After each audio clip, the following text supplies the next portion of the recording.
I was born and raised in the church. I grew up in an LDS family.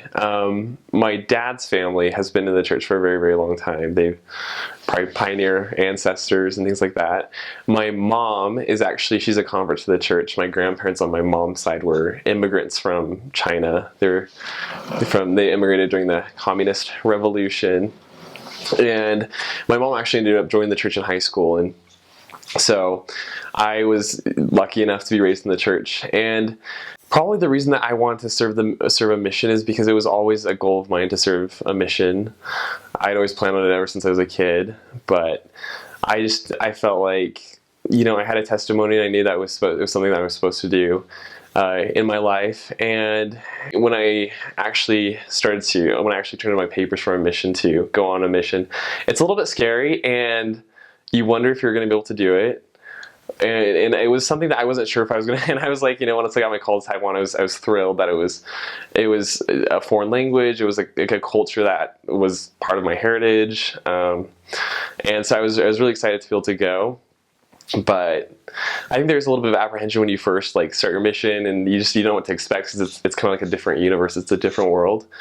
And so when I actually went to Taiwan and I started to serve and things like that, it was only then that I really discovered that it was the perfect place for me. It was a great country to serve in and things like that. And I think there's a cultural aspect to it, and there's a spiritual aspect to it.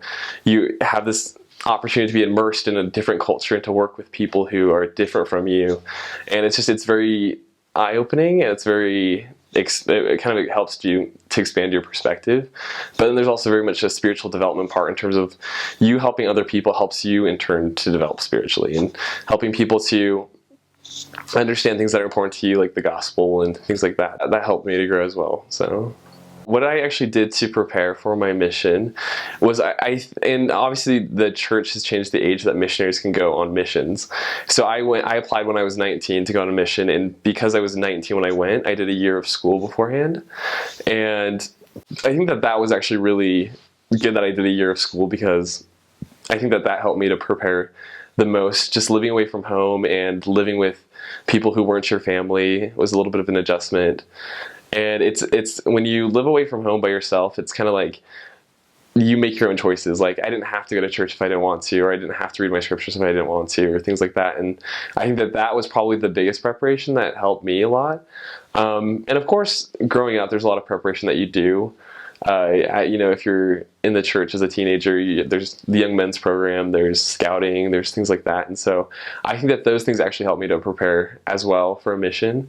And surprisingly enough, home teaching, I think, was also something that really helped me to kind of get ready for my mission, because home teaching is sort of the same feel as a mission. You go out with a companion, and you go and visit somebody, and then you teach them a lesson, and you fellowship them and things like that. And that's very much similar to how missionary work actually worked. So, well, the MTC for people who are speaking Asian languages is actually very, very long. So I was in the MTC for 3 months, which felt like a really long time. And you would see waves of English-speaking missionaries come and go and come and go. And you're there for a long time.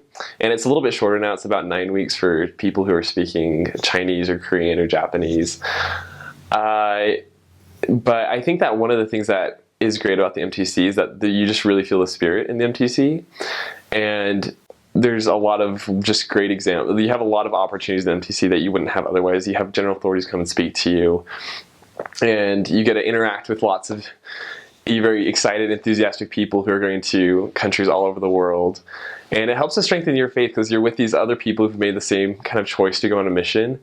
And so it really does strengthen your faith as you're there. And it gives you lots of time to devote to studying the scriptures, and to kind of build yourself before you go out and you start to actually serve, and before you actually start to teach people and things like that. And there's a lot of growing that happens in the MTC, which is good, but really hard at the same time, because it can be a little bit of a challenge getting used to being around somebody 24/7. And I mean, that's like your first experience with a companion, where, if you have to go somewhere, you always have your companion with you. There's always somebody sleeping in the same room with you. And so, I mean, that's a little bit of a growing process. And I think that also something that can be a little bit of an adjustment is just adjusting to the amount of rules that you have while you're in the MTC especially, but on your mission as well. And so that could be a little bit challenging, getting used to like this box that you're kind of in, and kind of getting used to the new rules and regulations that maybe that you didn't have before, those restrictions that you have. But it was great. And I think that when you start learning the language, it can be a little bit overwhelming, because especially because like for someone like me, I didn't really have very much experience with Chinese before I went on my mission. I had taken 5 years of Spanish, and so I got called Chinese speaking, and I was like, okay, well, I guess I'm gonna start from scratch. So you start learning a difficult language, and then you're learning a lot in the language. Like you're learning all these new vocab terms, you're learning like grammar, and you're just like, and a lot of missionaries they sort of have a little bit of a breakdown in the MTC where they're like, I'm just never gonna be able to learn this language. Like this language is just too hard, or it's like, I'm not gonna be able to speak to people. And then like that's usually within the first like 6 or 8 weeks that people like kind of feel like that. But then toward the end, when you start to understand people, and you start to feel like you can speak a little bit better, you kind of gain more confidence in your ability.